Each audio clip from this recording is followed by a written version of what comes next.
ओम श्री गणेशाय नमः। ओम नमो भगवते वासुदेवाय।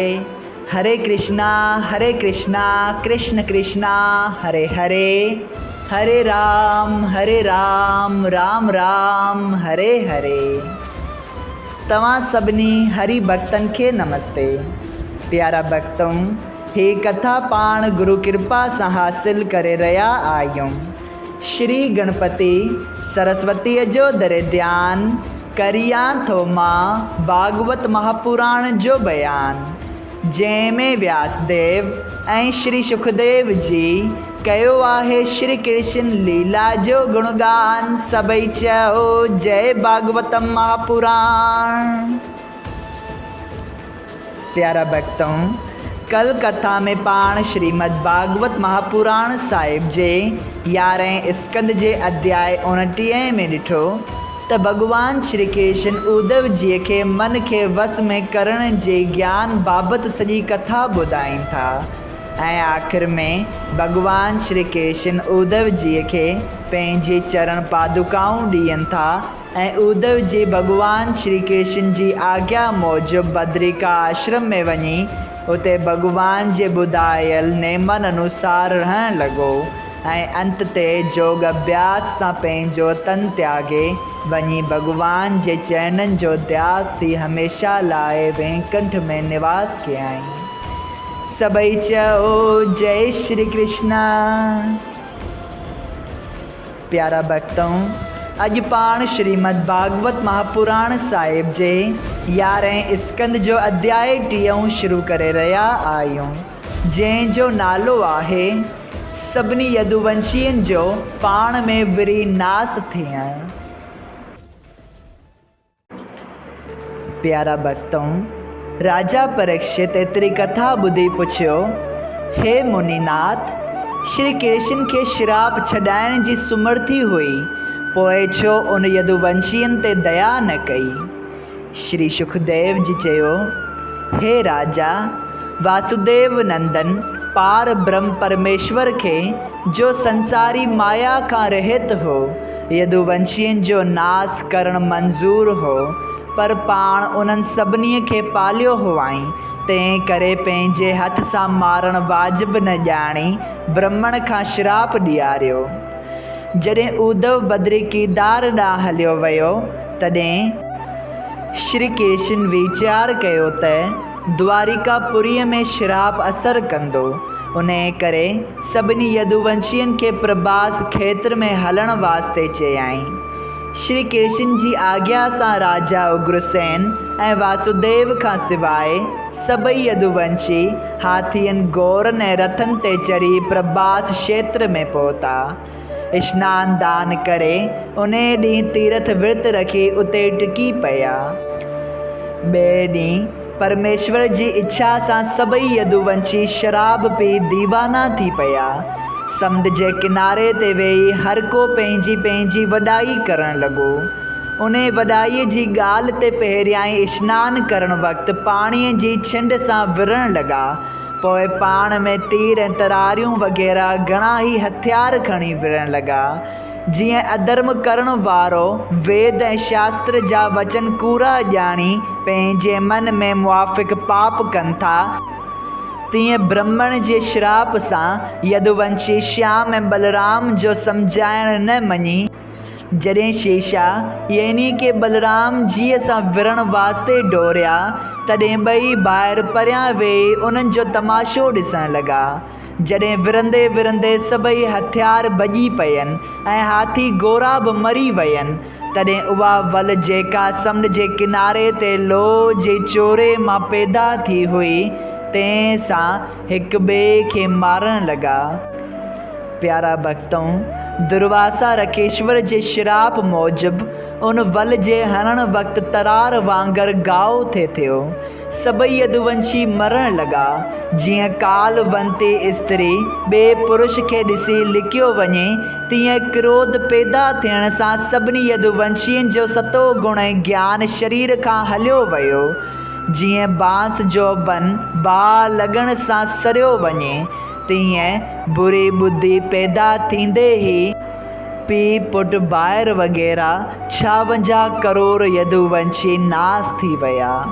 जॾहिं श्याम ऐं बलराम खां सवाइ ॿियो को बि जीअरो न बचियो, तॾहिं श्याम सुंदर बलभद्र खे चयो, हाणे पृथ्वीअ जो भार लही वियो, तंहिं करे मूंखे ऐं तोखे ॿिन्ही ॿाहिरनि खे वैकुंठ में हलणु घुरिजे। इहा ॻाल्हि ॿुधी बलदेव जी पंहिंजा सभु कपिड़ा लाहे लांगोटी ॿधी समुंड जे किनारे ते वेही योग अभ्यास सां अंतर्ध्यान थी वियो। तॾहिं श्याम सुंदर चतुर्भुजी रूप धारण करे शंख चक्र गदा पदम समेत समुंड जे किनारे ते हिकिड़े पिपर जे वण हेठां वञी वेठो।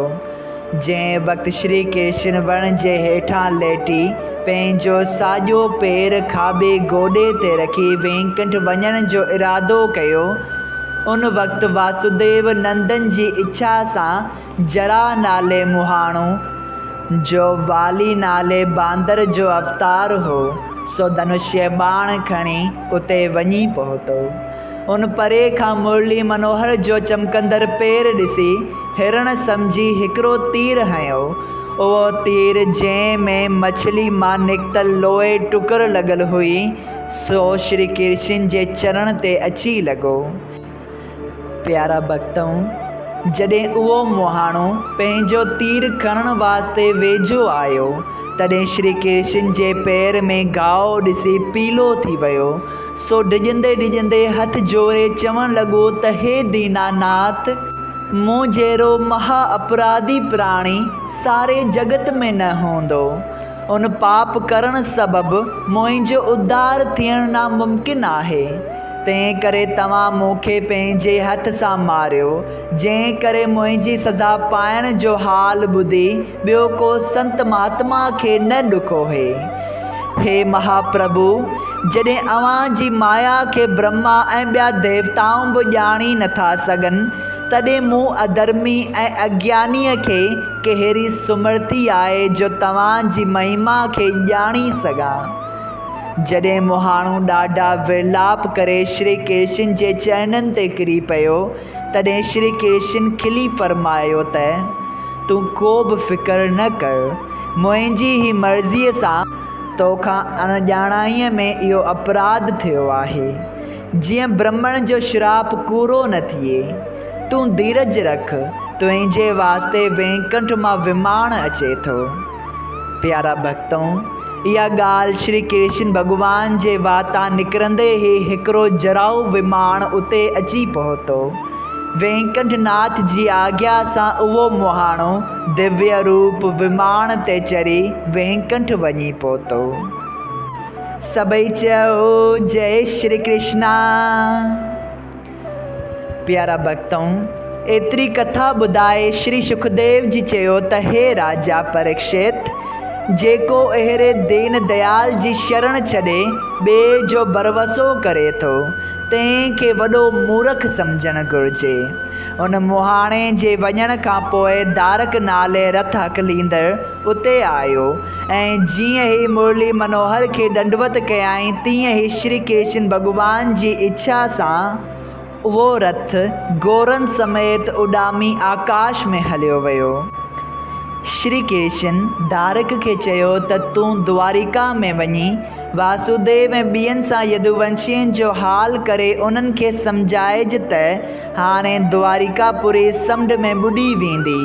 तंहिं करे सभई माण्हू पंहिंजे पंहिंजे माल समेत अर्जुन सां गॾिजी हस्तिनापुर हलिया वञनि।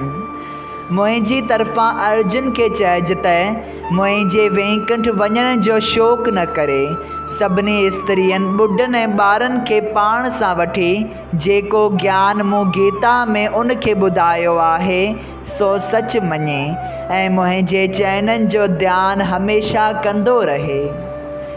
हे दारक, मुंहिंजे भॼन ऐं सुमरण करण ऐं पंहिंजे धर्म ते क़ाइमु रहण सां तुंहिंजी बि गत थींदी। सभई चयो जय श्री कृष्णा। एतिरी ॻाल्हि श्री कृष्ण खां ॿुधी दारक रथवान रोईंदो पिटींदो द्वारिका ॾांहुं हलियो।